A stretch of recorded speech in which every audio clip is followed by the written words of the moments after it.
My name is Keona, a 30-year-old housewife. 2 years ago, I married my husband Naoki, who is 6 years older than me, and since then, we've been living in his parents' home. In this house, we live with Robert and Barbara. Both are in their 60s, and thankfully they're in good health and full of energy. Being energetic is generally a good thing, but Barbara loves to go out and have fun. I don't know if it started when I moved in or if it's always been this way, but she hardly does any housework. She was supposed to be a stay-at-home mom since she never worked, but she'd say, "Okay, Yona, dinner isn't ready yet. You had plenty of time, didn't you?" She'd push the chores onto me, go out to play, and if things weren't done when she came back, she'd make snide remarks. I've been dealing with this, trying to keep my frustration in check. "Mother-in-law, I'm sorry, but I did tell you before you left that I might not finish all this." "Huh? What are you complaining about? It's only natural to do this much, right? This is why I have trouble with your millennial generation. I wish you'd learned from Naoki." If it were just the snide remarks, I could handle it, but Barbara always brags about Naoki. Especially since Naoki works for a large company, which seems to be a great source of pride for Barbara. "Naoki works so hard every day, but his wife is a failure." That was Barbara's favorite phrase. As for my husband, he didn't show any signs of standing up for me. At dinner, Barbara would start complaining about me. "Today, Keona did this." And all my husband would do was respond with a disinterested, "Oh, really?" When we first met, I thought he was mature because he was older, but now it's different. It seems like he thinks of me as a convenient housemaid. Even when I'm doing housework late into the night, he doesn't say a word to me. Instead, he throws laundry at me, aiming for my face, saying, "Hey, this too." I regret marrying such a person. Whether it's a way to vent his work stress or something else, my husband has changed dramatically since we got married. Our first anniversary, he bought a cake, but then he threw a pie in my face, laughing. You wouldn't think he's a 36-year-old man. However, there's a glimmer of hope in this life. That's the presence of my father-in-law, Robert. Robert is a very calm person, always saying, "Thank you, Keona," and "Is there anything difficult? I'll help you." The only person who treats me kindly in this house is Robert. Since I quit my job when I got married, he's the only person I can chat with. I've come to adore Robert like a real father. However, Robert works as a senior staff member at the company he used to work for, so he's not home during the day. The reality is that Robert spends little time at home, and I spend a lot of time alone with Barbara. When I'm talking to Robert, Barbara doesn't say anything. But it seems she doesn't like it, and her attitude has gotten worse. "Don't make eyes at your father-in-law. Just because Naoki doesn't pay attention to you, you're going to go after his father? It's disgusting." She started saying things like that. Of course, she would say these things where Robert couldn't hear. I pushed back against this. "That's not true at all." "Oh my, did I hit a nerve? You're even raising your voice. How unbecoming." No matter what I say, she has a comeback.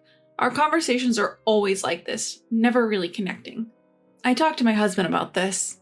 I thought he would understand that this was just Barbara's delusion, but he just laughed and said, "So, you're even into men over 60. You're really open-minded." I knew it was hopeless. I had no expectations that my husband would do anything about the housework or Barbara's bullying, but I never expected him to say something like this. It was a huge shock. I started to feel like I didn't belong in this house.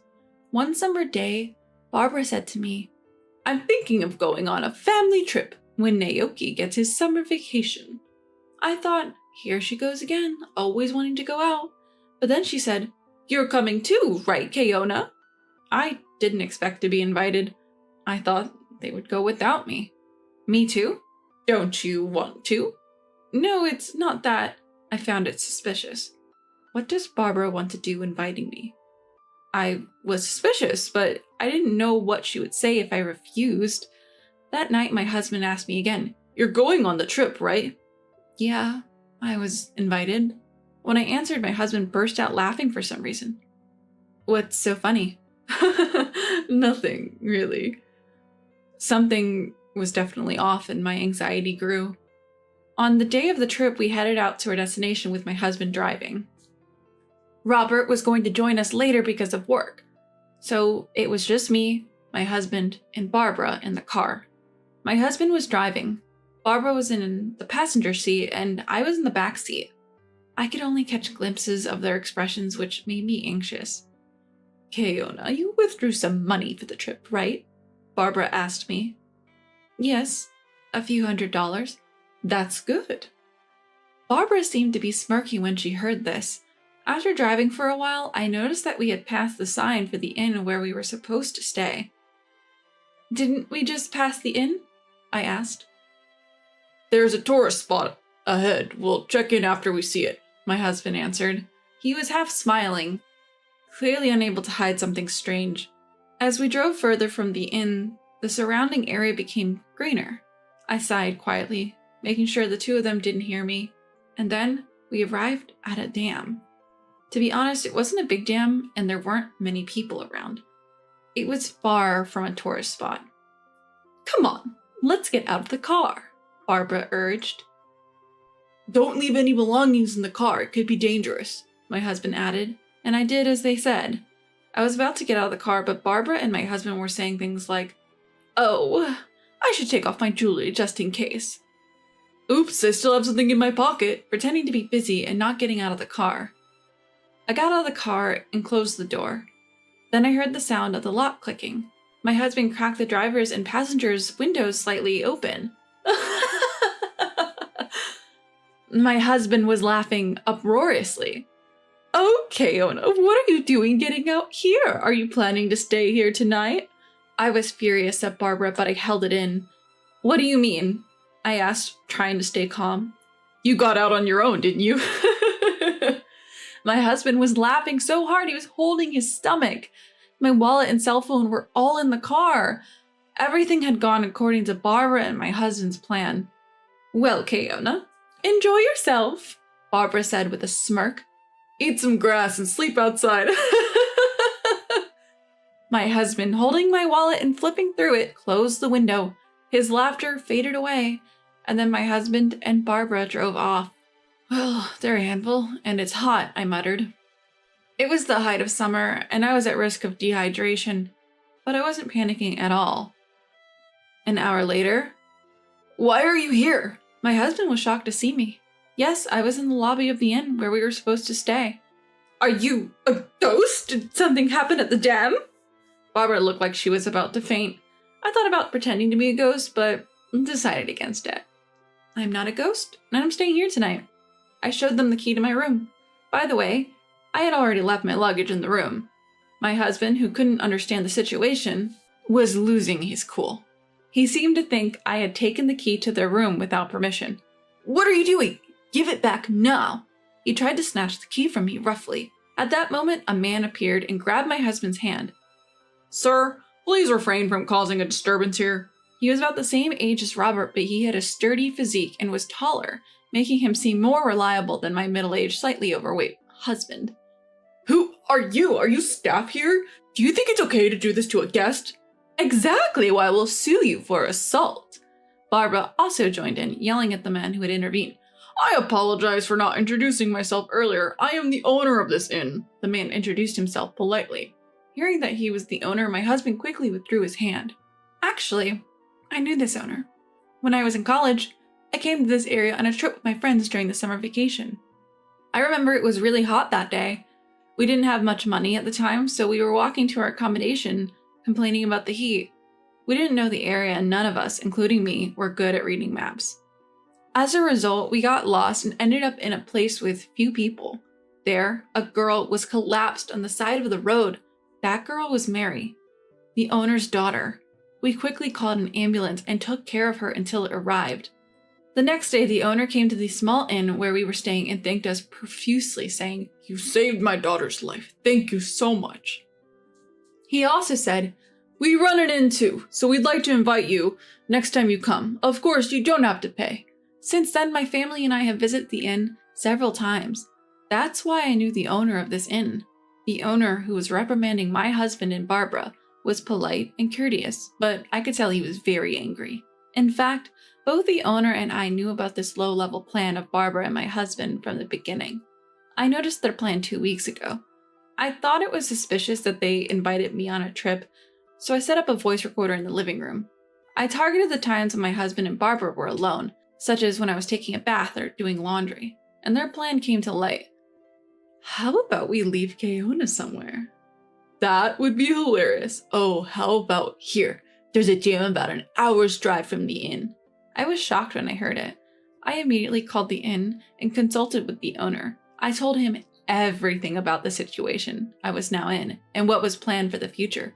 The owner was very angry. His own daughter had once collapsed in the blazing sun, so he was even more upset. And today, the owner, who knew the situation in advance, had arranged for my pickup.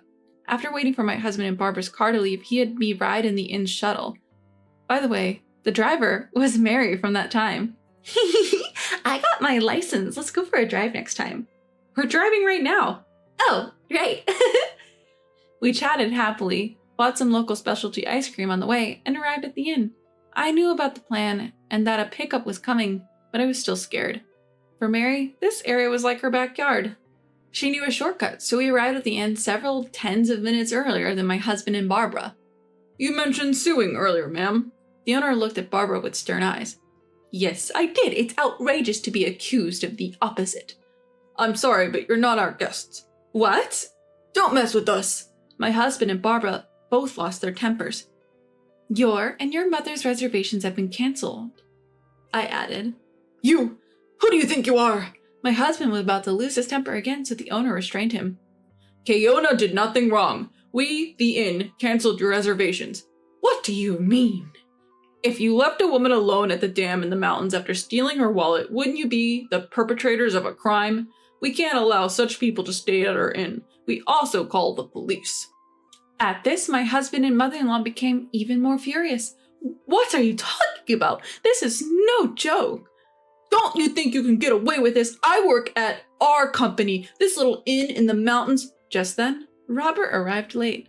Hey, what's going on here? Sensing the tense atmosphere, Robert looked around at everyone and asked, What's going on here? These inn people are weird. Let's stay somewhere else. They're incredibly rude. Barbara and my husband appealed to Robert. Rather than listening to the agitated pair, Robert started asking me and the owner about the situation. And when he heard what had happened, he was furious.